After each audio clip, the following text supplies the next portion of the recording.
Hello and welcome to the Captain's Table, ladies and gentlemen. My name is Paul Berserker01 Batman Shell, your humble host and space bartender here at the AstroPub, your space bar at the end of the universe.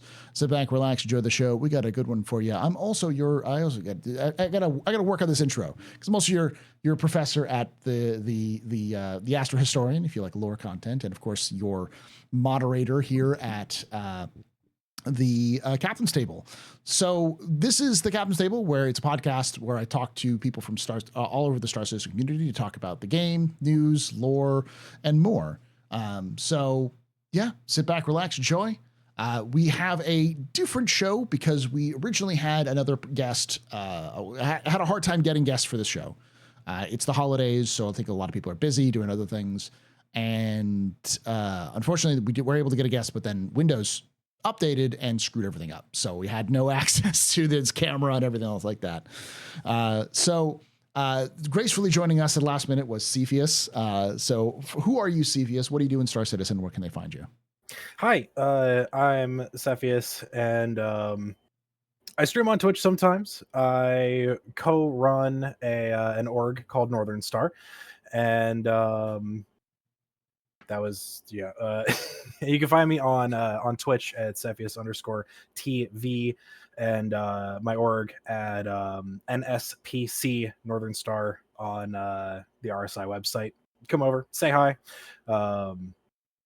Yeah, I'm a real life airline pilot and Star Citizen enthusiast for a very long time. Nice. So the topic for today, apparently caught your eye. I know when we were talking, you were just like, yeah, I'd like to talk about this. It's in the title. We're talking about so the price changes, and this is a secret way of me also explaining how things are going to get harder in Star Citizen. But the first thing I want to ask about is the changes in 4.0, just overall.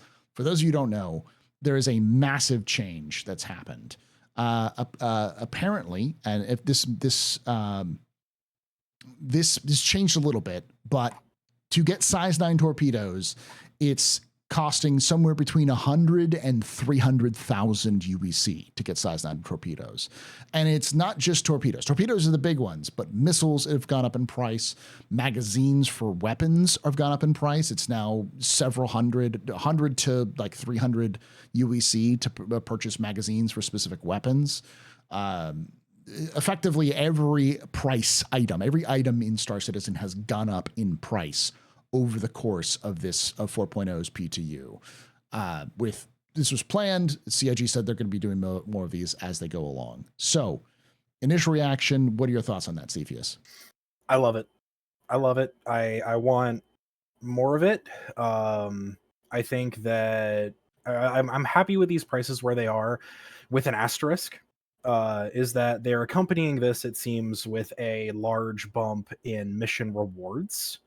And I think that was sorely needed when they kind of initially bumped the price of the torpedoes and everything else without touching mission rewards. I was like, oh no.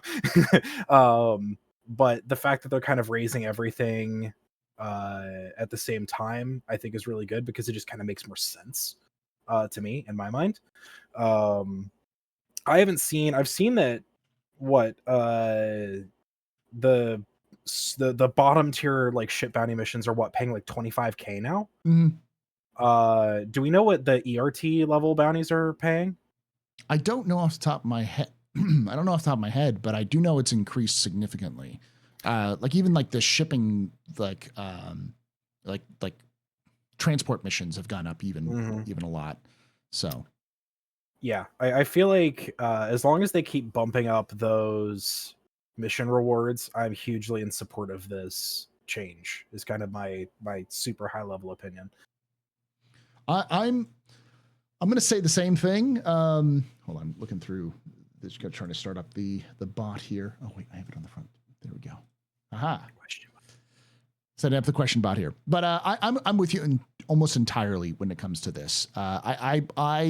I personally believe that logistics, like the Star Citizen, is secretly a logistics game where most of the game is going to be planning. And I do fear that there's going to be some backlash, as there already is, and there will continue to be, about this process, because one of the problems with having a game like Star Citizen is that Sage is trying to accommodate a lot of folks. And if you have a game that's specifically designed around getting a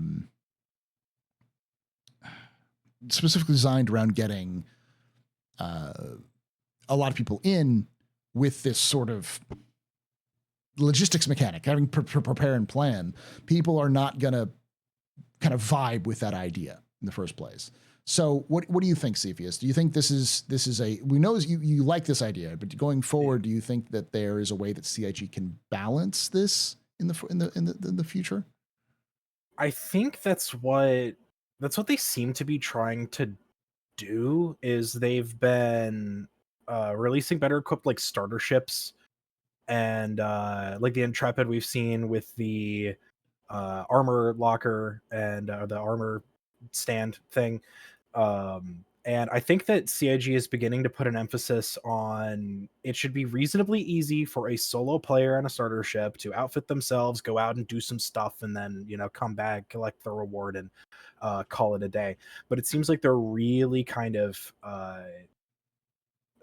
laser focusing on large scale multi-crew stuff. And that if you want to pull out a Polaris, an Idris, a Javelin, you better plan that. And I think that, at least in my opinion, has single-handedly like killed the thing that people say that this game is pay to win. Mm-hmm. Because if you spend $3,000 on a Javelin and you don't have a clue what you're doing, it ain't gonna matter. So yeah, I think they do need to be careful balancing this, but I feel overall they're scaling it appropriately, and that as you get bigger ships and more complicated, more capable vehicles, it gets exponentially more expensive, which is kind of how it is in real life. And I appreciate that. It makes sense to me, at least. Well, we'll see how it ends up panning out. I'm with you as well. I think this is just a sticker shock right now. Is the big one? Oh yeah, is the big issue. Because it's so much. I do think that it might be a little too high right now, but having it high and then working it back down to balance is better.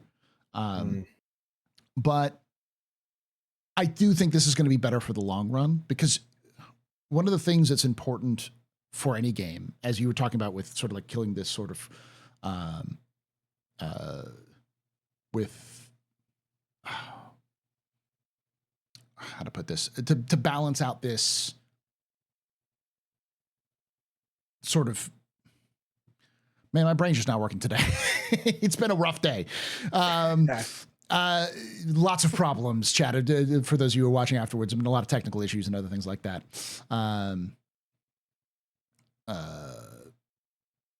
But I think this is a sticker shock going forward, but it's a lot easier to go high and then kind of manage to go a little bit lower, to sort of work your way down through it. But one of the main appeals, as you were talking about, is the pain, as it were, being able to earn it, being able to say, I got to this point through my actions, rather than just pulling out a credit card and saying, I got this stuff, sort of thing. So, yeah, I like this direction, but I also think that it's going to significantly change how people play the game. So with that in mind, what do you think is the next steps in the immediate future for CIG? Now that they've kind of changed this a little bit, do you think we're going to see prices continue to go up? Do you think CIG is going to keep it up with these improvements to payouts and such? I hope CIG keeps improving the payouts. Zane in the chat said that apparently 90K current payouts in PU. Okay, disregard. I need to know what ERT payouts are, and I think they should keep raising mission rewards, especially for the higher tier, more dangerous, more difficult missions. And I think they need, the number one thing I'm begging CIG to do, and I really think they need to change to like make all of this a lot better, is kind of take a Elite Dangerous approach to mission payouts, which is where if you're in a wing in Elite, if you've got a party and you do a mission, payouts are duplicated. If you with your buddy kill a person worth 1,000,000 credits, you both get 1,000,000 credits. You don't each get 500K, which to me encourages grouping up and gathering together, because unless they make an ERT pay like 2 million AUEC, it's never going to be worth it to fire a torp out of a Polaris, especially if you're in a group, which you have to be in a Polaris. So I think duplicating prices and just keep raising them is really the direction I feel they need to go. I'm in favor of higher prices, but we need higher rewards, higher risk and higher rewards to go with it. Okay. Yeah, I think we need to start seeing, in my opinion, I think the next step they need to start doing beyond just credits. Like reputation, as we know, is a big thing. We need to start seeing that sort of those sorts of changes in reputation, because reputation rewards things like, for instance, the dark zones. Not dark zones. That's the wrong word for it. The contested zone. That's what my brain defaults to to what it's based off of. But yeah, the contested zones. The contested zones are a perfect example of giving rewards for gameplay. And I think that's really the direction I hope CIG goes for with a lot of these, is that instead of giving you payouts, that they give you reputation, and that reputation is a long-term effect. I'm hoping that's the next step beyond this, because having those sorts of reputation gates for stuff is incredibly important for keeping people engaged. And it also gives people an option. Like, do I work right now to just get money so I can survive? Or can I maybe take a little bit less money or no money and instead do this mission for reputation, knowing that I'm going to have to eat the cost of anything that happens, but I will get benefits down the line for doing said kind of stuff. So I think a path they could go through with reputation would be reputation-based prices for different things at different stations. Like, say you've got super high rep with the Citizens for Prosperity, maybe size 10 torpedoes only 100K at one of their stations or something. Yeah. Instead of 500, you get a massive discount along with higher payouts. And so that can also tie into the logistics aspect, where maybe you'll buy your torpedoes over there and transport them to wherever you're operating. Just an option they have, I think, a tool they can have in their pocket for this. Because there's a lot of different ways they could tackle this situation, because it's a problem and they need to address it for sure. But yeah, hopefully they'll pick the right one, whatever that one is. Yeah. But I do agree with you when it comes to, because people are talking about like larger groups. The issue I think with current payouts as well with the larger groups is, right now they've tried some of that where like you get a piece of that pie, but I think giving everyone a specific payout for those groups, I think is a little bit better, especially when it comes to big punishing changes, like trying to run the phase 3 of Save Stanton, where like you have to use a Polaris, and if you're using a Polaris, it's gonna pay a lot of money, and with the new changes for things like torpedoes, that's expensive to try to fire those torpedoes and maybe get those sorts of kind of fixes, or those sorts of fixing the ship up later is going to cost you a lot of cash. And so without having that sort of risk reward where you actually balance that out is a little different. But okay, I understand. I think of the next sort of thing. Do you think that CIG is at risk of making the game too hard, in the sense that you're ending up like pricing people, are making this sort of logistics chain so frustrating that people just won't want to play? That's a really good question, and I think that is a danger that I think they're facing. But I think as long as they keep it well up into the like high tier combat stuff, I don't think they're going to have too many issues.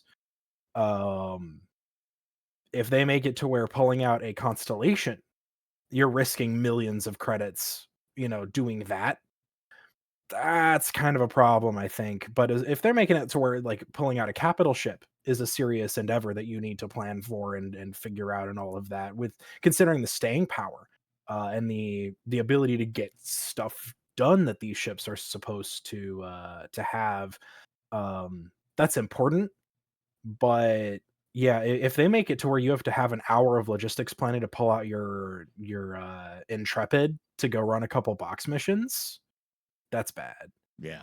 But if, as long as they keep that well into the capital ship range, I don't really think they're going to have that issue, because you should have multiple players kind of working together to do that, to solve that problem. Um, but that's a very valid question that I think they need to be considering very carefully, which I'm sure they are. We're probably only seeing about a half of the puzzle or a quarter of the puzzle with the changes that they're making right now. Um, but it's hard to reserve judgment when it's like changes that are actively going into the game. I'm I'm as well. I I I I think that they are at risk of doing it in the short term, Mm, but I'm also of the belief that the longer we stay at these lower sort of risk issues, like having these logistical payouts be like payouts be lower or the cost being higher, the longer we sort of stay below that and not like CG doesn't change it, the more people are going to get used to it. And then we risk the master mode situation where people get used to the way that things are now. And then as the time goes on, once they actually have to make those implementations, you're going to be alienating even more people. So I do think there's a risk there, and it definitely has to be a balance. But at the same time, I think that the longer they wait, it's just sort of this is going to come to pass. No matter what CIG does, it's going to happen. Um, uh, it's a balance they have to strike, because they need to put in these changes and make things expensive and difficult, but they can't do it when your ship can blow up on an invisible asteroid. yeah, They're very keenly aware, apparently, of the same thing with like death of a spaceman, is they're not implementing those stuff because random deaths that are completely not your fault are still a thing that happens less frequently now than before, but it still definitely happens. Furthermore, if claims don't restock the torps on your Polaris and your Polaris just blows up for some reason, and then now you have to pay 14 million AUEC to restock it, yeah, that's not really, we can't be having that. yeah, But at the same time, nobody's ever going to spend 500K on a torpedo if you can just claim it to get them back. yeah.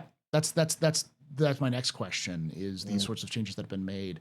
Are you okay with the fact that they've increased the prices, but also because for those of you who don't know, they did at one point make it so that when you reclaimed your ship, you would no longer get your ordnance back, so missiles or torpedoes. And with the increased price of ordnance in general, in some cases 200K per torpedo, you're looking at a cost of several million just to refill Polaris. And there was a lot of folks who were saying, "Well, I'm losing my ships to bugs, and now it's going to cost me, millions of credits to be able to restock it. This is bad." Do you think that was a good move that CIG did to backtrack and remove that process? Yes. Okay. And I actually think I read, I don't know how specifically true it is, but I remember reading somewhere someone said that the main reason that they actually backtracked on that change was because we do not have a way to reload ballistics Mm-hmm. and explosive munitions separately. So if you spend all of the ammunition in that size 6 turret in the nose of the Polaris and you happen to need torpedoes, well, give me your 14 mil. That's not really, they need a way to like a separate button to reload ballistics, and decoys too. There's no countermeasures refill. That's all included in the one restock button. They need to separate the expensive munitions from ballistics in a feasible way, before they can make that change even before we get to talking about, the random explosions costing you 14 mil Hmm. in munitions. But someone said that was the main motivating factor behind that change, and I kind of agree, even though I don't know if that's the facts. Hmm. But that's what I've heard, and that's probably about it. I disagree with the idea, but because I think bugs are always going to have a thing that them going back on it. I do think that would be better for them to have just reduced the price of the missiles. Um, uh, Yeah, they it's probably going to be a similar case to where, the CIG's done this before, where they have it all the way one way, and then they balance it all the way the other way, and they have to kind of go back and forth to find their middle ground over a period of time. And I feel like they're gonna kind of do that here too. Although these missiles should be expensive. Like I really desire the gameplay where if I'm at the command station of my Polaris and we've got a target that we're about to shoot at, I need to consider the decision to fire a torpedo. mhm. Like that needs to be a choice. And I want a reward that's worth it. Because if an ERT bounty doesn't pay out 2 mil or more, it's never ever going to be worth it to fire a torp. Yeah, And there needs to be scenarios where it is worth it to utilize these weapons if these weapons are going to be this expensive. I agree. That's one of the biggest issues. If it was cheaper to be able to like oh yeah, I lost my stuff to a bug, but I can either earn it back or I can one mission will be able to hop back on. There's definitely Mhm. that balance. I've been playing a lot of Mech Warrior 5 recently, and one of the things that game really does strike a balance with is every so often you can go into a mission and really mess up, but in no one mission is going to completely bankrupt you. But Right. if you do enough missions that you screw up, you're going to bankrupt yourself. So like the game gives you a little bit of leeway, whereas like you can use your big expensive stuff and still come out okay even if you get hurt, but you can't make those decisions, make those mistakes consistently. And I think that's one of the Mm. issues right now is that CHE doesn't have that balance. There's no, oh, I can get one score and be back up on top. It's like even with the bugs, even if the bugs were perfect, you'd still need that sort of balance to make it work. So They need to, and I know, and CIG themselves said in a recent Star Citizen Live, I believe, that the capital ship like tier missions are just not in the game yet. yeah. You've got ERT level missions, which really are probably more suited for like a wing of heavy fighters Mm-hmm. and not a Polaris. So it makes sense if you go whack a LRT bounty with a Polaris, you're going to lose money. Um, that should make sense. You need to do capital tier stuff with capital tier ships.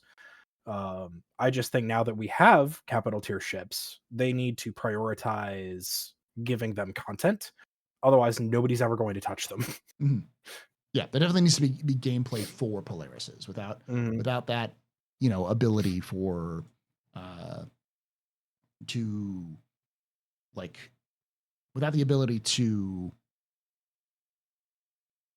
make money using a Polaris, then there's no reason to pull out the Polaris. So, Yeah. um, but I think that also brings up another point. Like there needs to be gameplay for each level, because I also don't think that the way that it has been working in the past, where you can play as like, oh, get your arrow and then go to do the hardest bounty hunting missions and be able to just like cakewalk your way through, so you're making millions in credits, or those like little loops that people could do with salvaging and that kind of stuff. I think those are problems that CIG has to address and have addressed.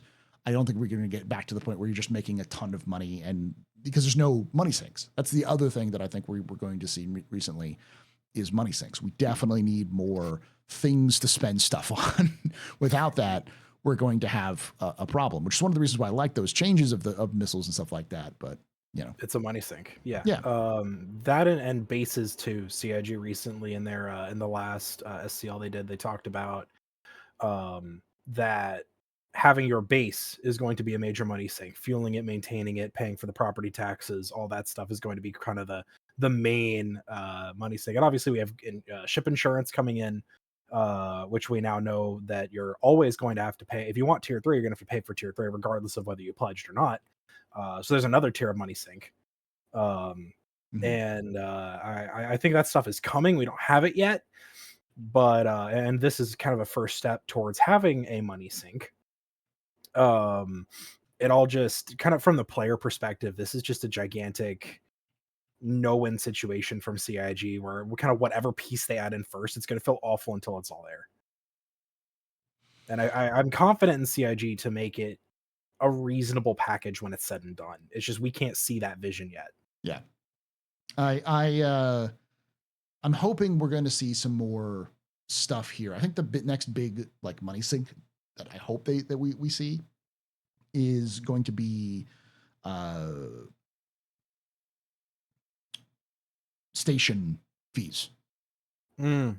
I think that's an easy one for them to do. Where like if you have a hangar that's not your personal hangar, you have to pay a certain amount of money to dock.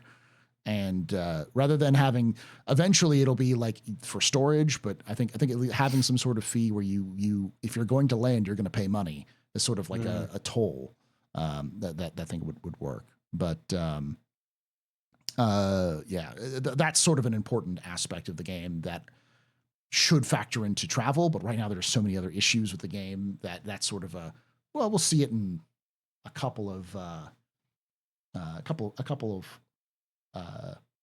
couple patches, maybe we'll see. And you brought up like bases and base building and stuff like that. How do you think that's going to change the economy going forward? Because we know base building is coming in next year with crafting and stuff like that. Do you anticipate that changing the economy even more? Maybe making things even more expensive, or do you think that's going to change how like? Because one of the questions that's in chat we'll bring up during the question answer session is like player to player commerce and stuff like that. Do you think that's going to change the dynamics of the game and your average person's experience? I think it's going to completely it'll be a complete overhaul. I think I feel like base building is going to be probably the single biggest change in the like everyday experience of this game that we will have had since Alpha 3.0. Because it'll add that player to player commerce when you can go talk to your buddy and say, "Hey, I need 800 SCU of titanium for this thing that I'm doing." You know, they name a price, you negotiate, whatever. We're gonna really kind of get probably a player run sub economy in there. Because if you can get a better price for your titanium with me than you would get selling it to the NPCs or the NPC markets, and I can get it from you for a better price than if I bought it from the NPC markets, well, now that's a player run economy right there. And where those prices go, and that's going to change everything. And I really hope that there's a consistent sink of resources into these bases. Crafting is going to change all of that because you could take those raw materials and turn them into something, and then sell that thing for however much money. It's going to I feel like it's going to change everything. This is going to feel like a different game when base building comes out. At least I hope, and I hope it's in a positive way. I feel like it will be. I don't know that, but I really hope. There's so many options. Yeah, there is some concern that I've heard from the community about how with CIG building doing sort of crafting, they're abandoning the old economy that they were planning on, the like NPC driven economy. I've got opinions on that as well, but I do think I'll ask you that question here in a moment. But I do think that the crafting economy is going to be a little different because of how they're starting to restrict access to different materials and different components and stuff like that. I do believe that CIG is going to start leaning on the community more when it comes to the economy to have access to those sorts of things. I don't know if it'll be happening next year big, but I do think that's one of those things that players are going to have to deal with because one of the things that players seem to be allergic to is often dealing with other players. I mean, you and I both are members of large communities. We have our own orgs we're part of, so we don't really have that problem as much. But there's a lot of people out there who seem to be of the opinion that they don't ever want to have to talk to another person or deal with anybody in some way, shape, or form. And I think that is one risk of alienating the community. But I think it's important because as a fan of Star Wars Galaxies, it is the thing that made that game good. And it's the thing that makes a lot of games around sort of these sorts of MMO experiences, the sort of player to player interactions, which is super important, you know. Go ahead and hop in if you want to. I'll ask you the next question though. I think I think Star Citizen is in a place that I think most of these multiplayer space games run into. Star Citizen, Elite Dangerous, No Man's Sky, where they're really kind of the only games that offer this experience, the space game experience. Until Squadron comes out, there is no single player equivalent to Star Citizen. Mhm. There's no single player equivalent to Elite Dangerous. There's no single player equivalent to No Man's Sky. So the players that want that kind of game are forced to come to these games, and not all of those people want an MMO. Which is why I kind of say sometimes Star Citizen is like the most antisocial MMO ever. It's an MMO for people that don't want an MMO, but they have no other choice, so they have to. You have the people that embrace that and they Mhm. join orgs, they do multiplayer stuff, they do all those other things, and then you have people like in Elite who just play in solo mode all the time. They never see another player, and that game kind of enables that. Star Citizen does not, and I don't think it will, and I don't think it should. Um, but people are pointing out No Man's Sky is single player unless you don't want it to be. That is true. It just got lumped into the holy trinity of space games in my mind. Mhm. But either way, um, Star Citizen's a vastly different experience to that, anyways. And I just feel like Star Citizen is my childhood dream game, and it's the only place that I can get what it offers. And it just happens to be an MMO, and everybody just kind of has to deal with that. But do you think that the process of creating this sort of less solitary experience when it comes to the economy, do you think that's necessarily a bad thing? Do you think we're not going to see Star Sim or Quanta as it is kind of being a big deal in the game anymore? Do you think I think that's a it will. possibility? I hope the Star Sim is a big deal. Yeah, I guess Star Sim's what they're calling Quantum now, right? Yeah, yeah, The Quantum. Okay, yeah, because everything was called Quantum. yeah. Yeah. And now it's all Star. But I've been excited for Star Sim ever since Tony Z first talked about it at CitizenCon, whatever year it was, and 2019, maybe 2018. Um, and I really hope they don't abandon that. I think the purely player to player economy is going to see a large scene pretty much entirely due to crafting, having bespoke stuff that you can sell for whatever price you want to sell it for, that you'll be competing with everybody else for. Um, that's going to be completely detached from Star Sim. But you get back down to kind of like basic materials and stuff, and all the dynamic stuff that they talked about with Star Sim having. um I really hope that we still see that and that CIG doesn't kind of shift away from that, um because I think it would really do good things for the game. I think there's room for both. There's room for both. Yeah. I, I do think there's a lot of panic about that, but I do agree. I think there is a spot for people as somebody who plays on games that are not meant to be MMOs, but do have the sorts of that were mostly designed for player versus player engagement. So games like Daisy or to a lesser degree Minecraft and some of those Mm. other games that often have expansions where you can go sell items to a trader somewhere in so you can make some money and then buy other things, which isn't intended in the original build or the original game. It sort of helps because it allows you to participate in sort of the solo economy, but you're not going to get the best stuff out of it. You can still go out and you still have to go out and get the best stuff from somewhere else. So, and it doesn't remove the fact that there's still player versus player interactions or player and player interactions with each other in that area. So, I feel like we're gonna see that. It's a lot of solo play. I think will continue to be viable at the mhm. lower level. Oh yeah, And then I think CAG is definitely walking towards large ships, large scale things, community events, that those are pretty much going to have to be done in a group. Not because there's you need 4 people to enter this event, mhm. but it's just you can't physically do it. You can't be Yeah. effective without a group of people. And I feel like that's the better way to do it, because if you get a creative enough player who manages to, I guess, level themselves up and they get a, grade 5 Vanguard or something with the best everything on it, and they can go do that multiplayer event by themselves. Um, but solo, very dedicated solo players will find a way. I'm confident. Um, but I think I overall agree with the path that CIG seems to be on. Yeah, I generally agree as well. I think there's a lot much ado about nothing when it comes to this. I think there's a lot of people who are panicking, but at the end of the day, it's like they have their spot. They deserve to be together, and there's definitely like I can see the vision. I feel kind of crazy for saying this is like, but I can see the mountain. I mean, it's a mountaintop. I can see the promised land, to use a cliche analogy. But I see where they're going with it. I see what the end goal is. It's not to like remove solo experiences or the being able to engage in the economy without being with around players. It's that to do the average thing. You can play around the Star Sim. You can go to Stanton. You can go to Pyro. You can go to the different places and do the actions you need to do.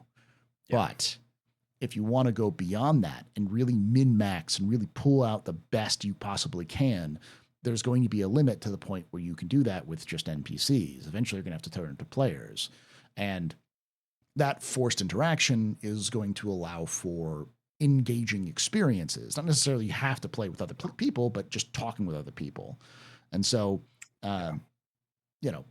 having the ability to play solo, but I like what you said. Like, it's not that you are barred from playing something unless you have a group. It's that it's impossible to do it solo. You need to have other people. I think that's the best way of looking at it. It's not necessarily forced multi-crew, but like effectively game design multi-crew. Like you have to be in a group to be able to complete a raid or a dungeon like you would in any other MMO. But you can try it all on your own. It's just gonna fail. And I like that. I like that design that they're sticking with, because like the phase 3 of Save Stanton was that way with the Idris. I mean, on more than one occasion, I threw a pulse spike in the back of my Vanguard, popped open that little Argo hangar door on the Idris, went in there myself, cleared the entire Idris, and took it solo. More than once. It was a ton of fun.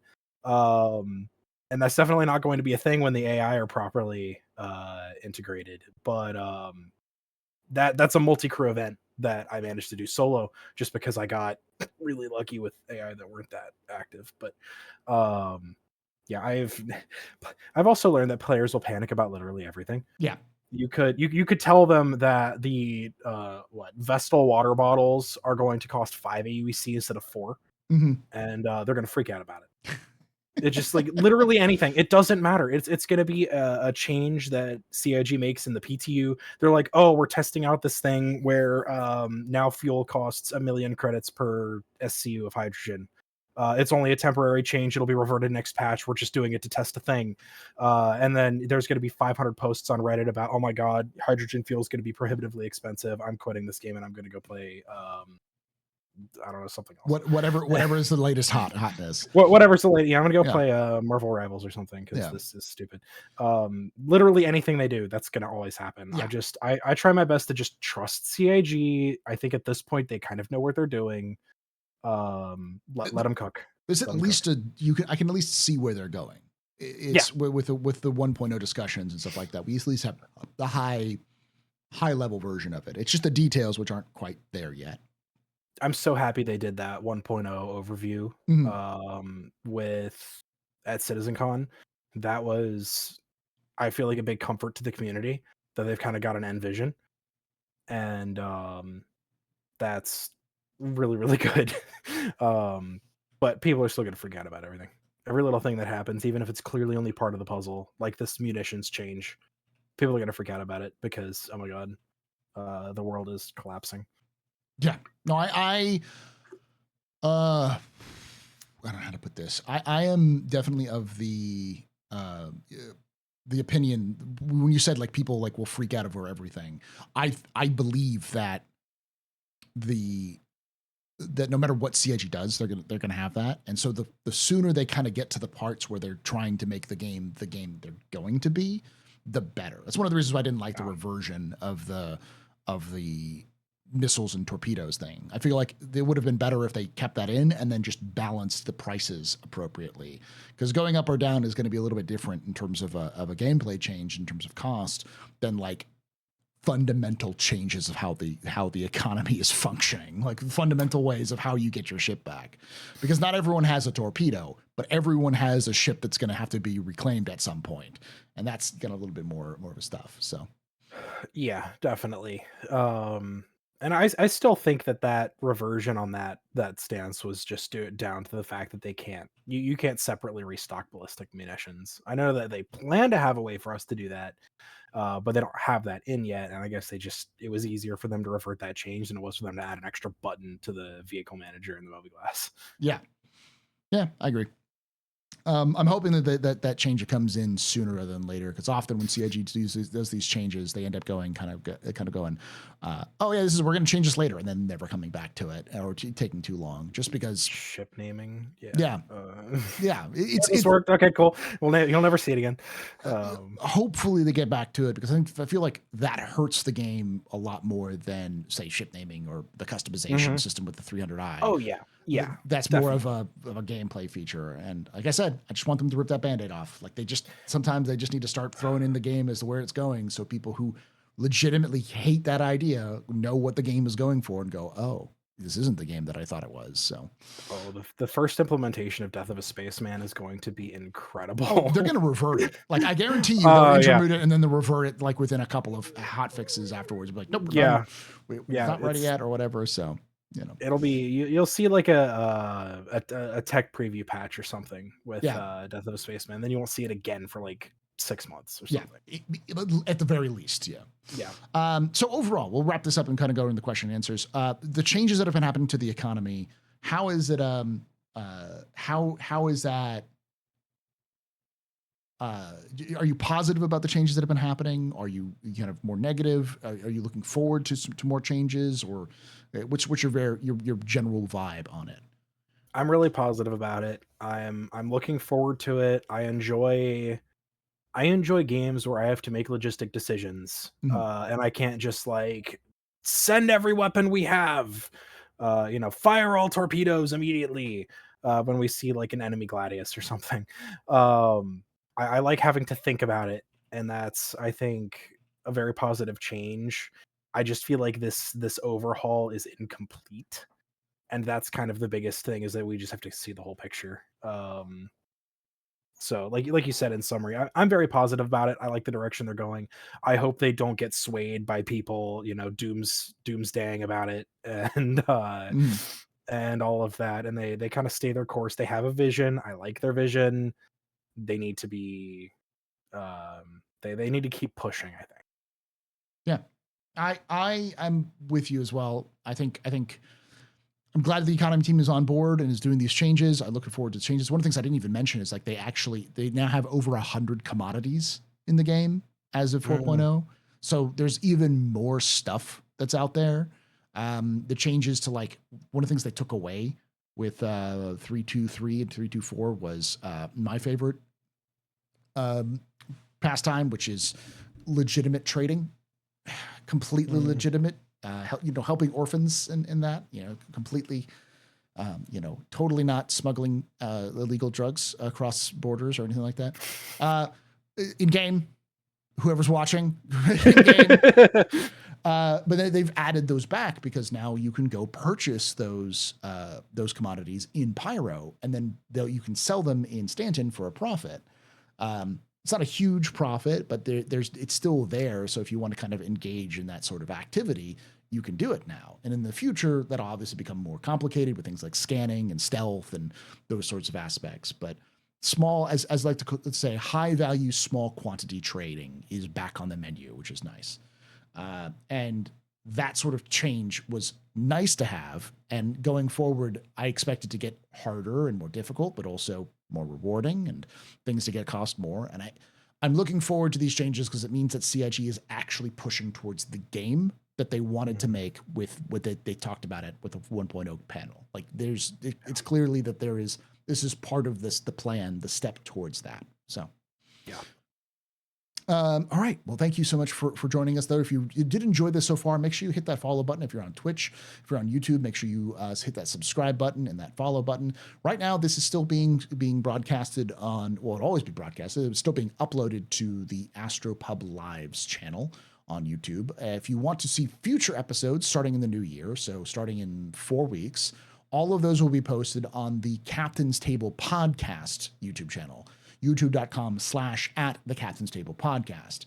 If you're interested, please do go follow that. I will put the link in the description below for you to get access to it, because at a certain point I can get the name, the Captain's Table Podcast, without having to do the @ and the more people who sign up, the more people who watch that content. It'll be easier for me to get back on my feet with things like monetization.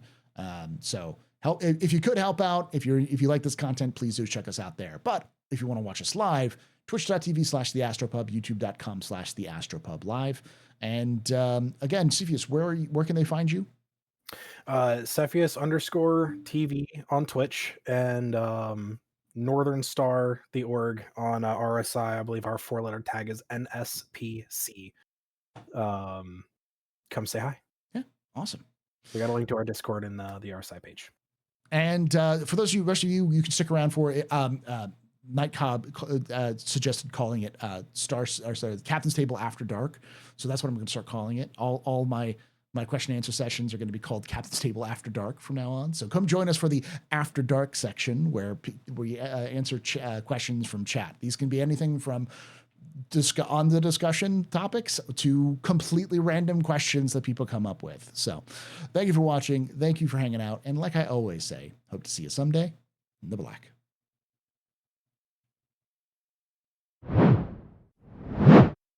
Ooh, wrong button.